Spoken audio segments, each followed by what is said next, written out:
It's been a minute.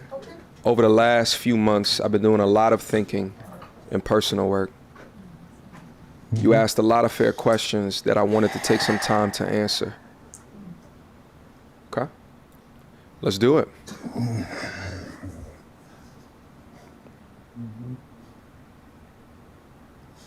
Why didn't you apologize to Chris in your acceptance speech? I was fogged out by that point. I can imagine. It's all fuzzy.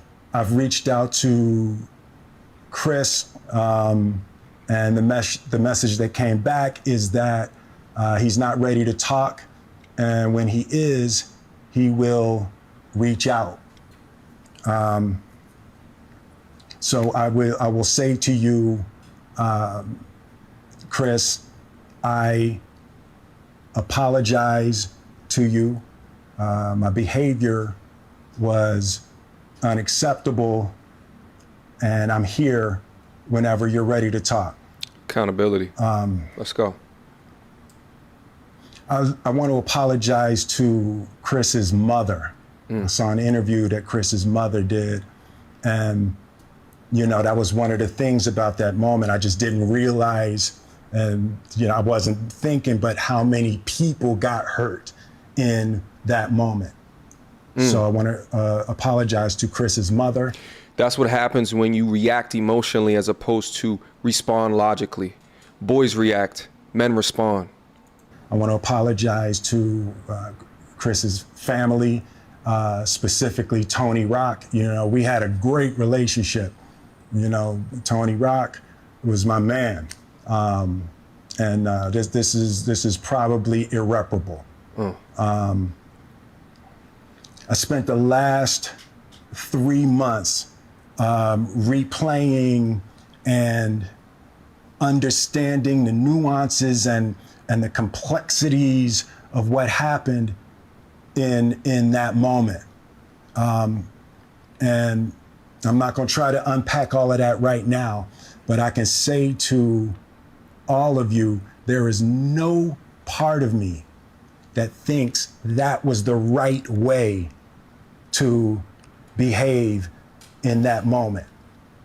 There's no part of me that thinks that's the optimal way to handle a feeling of disrespect or insults.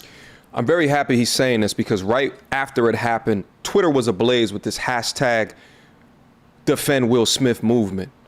Your inability to understand why he was in the wrong demonstrates why your life is exactly the way that it is right now. Let's proceed. After Jada rolled her eyes, did she tell you to do something? No. It's like, you know, I made a choice on my own, from my own experiences, from my history with Chris. Jada had nothing to do with it. I'm sorry, babe.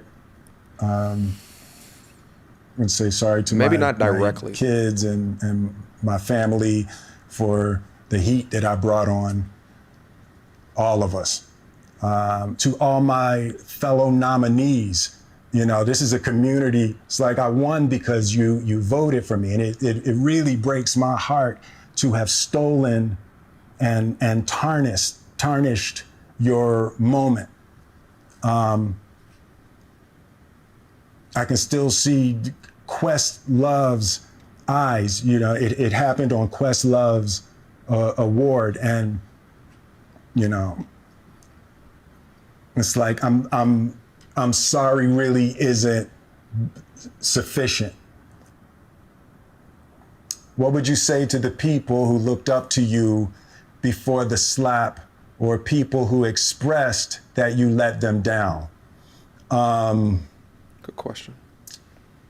So there's two things. One, disappointing people is my central trauma. I hate when I let people down. I can see that. So it hurts. It hurts me psychologically and emotionally to know I didn't live up to people's image and impression of me. And the work I'm trying to do is I am deeply remorseful, and I'm trying to be remorseful without being ashamed of myself, right? I'm human, and I made a mistake, and I'm trying not to think of myself as a piece of shit. So I would say to those people, I know it was confusing. I know it was shocking. But I promise you, I am deeply devoted and committed to putting light and love and joy into the world.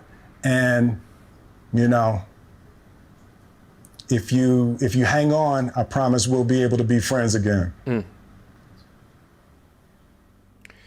All right, a lot to unpack there. Let's get into a couple of quick points. The first thing is that this is exactly what accountability looks like. He's taking all of the heat and placing none of the blame on anybody else, directly or indirectly, that's in his circle. Second thing is, this is 3 months later. So I think that demonstrates and goes to show the amount of impact that has had within Will in his life. Will has had 30 plus years of a completely different image, and for him to react in that particular situation, you can tell, and based off of the honesty within this particular interview, that it deeply affected him. As I said and mentioned previously, as a boy, even in the manhood, I would look up to Will, pre-entanglement Will Smith, because he's a triple threat in every sense meaning of the word. And I'm sure to have that image questioned in a particular fashion as what it was required him to take significant time off in order to analyze what is going on with him and around his life. When I was young, I definitely think I had a sex addiction of some kind. Yes, that everything could be fixed by sex. Yes. You know what I'm saying? I actually don't look at it as a transgression at all. And I was really able to do some really deep healing. It was really a joy to just help heal somebody. Yeah. And I totally gave myself to that relationship for years of my life. Clearly what happened. And I got into an entanglement with August. That's what I said. An entanglement? Yes. Yes. A relationship? Yes, it was a relationship, absolutely. The third thing that I found interesting is that he said that Jada did not give him the green light to go. And although I agree with him directly, if you look at the footage, you don't really see her saying anything. However, I still believe that there are indirect implications. Gentlemen, as I've told you time and time again, your significant other, the one that you have right by your side, the one that sleeps in the pillow right next to you, is going to have the most amount of influence in your life. So doing your due diligence to pick and choose correctly is one of the most important decisions that you will make if you decide to make that decision. You know Esther Perel is coming to the table. She's going to be at the red table. Would you say she has been instrumental in you and I redefining our relationship? I would say don't just start filming me without asking me if you could film me. Esther, come help us again, please. I'm still dealing with foolishness. Because she don't just... Would you say that she... If that's not the look in the face of a beaten and disheveled man that doesn't even have control of his own household, then I don't know what is. This is the 1,000-yard stare. This is the married guy, the married unhappy guy stare. This is a man that didn't understand that a woman's need to be right will beat you into a verbal submission, one of which the male spirit is just not prepared for at all. I would say don't just start filming me without asking me. This is one of the first times that we've seen Will Smith, the human being, dealing with being in his own household with his wife. This is not the Will Smith that battles the aliens. This is not the Will Smith that was portraying Muhammad Ali. This is not the Will Smith in the Fresh Prince of Bel-Air. This is Will Smith, the man who's been married for 25 years with a demon witch. My social media presence is my bread and butter, okay? So you can't just use me for social media and not, don't just start I'm standing in my house.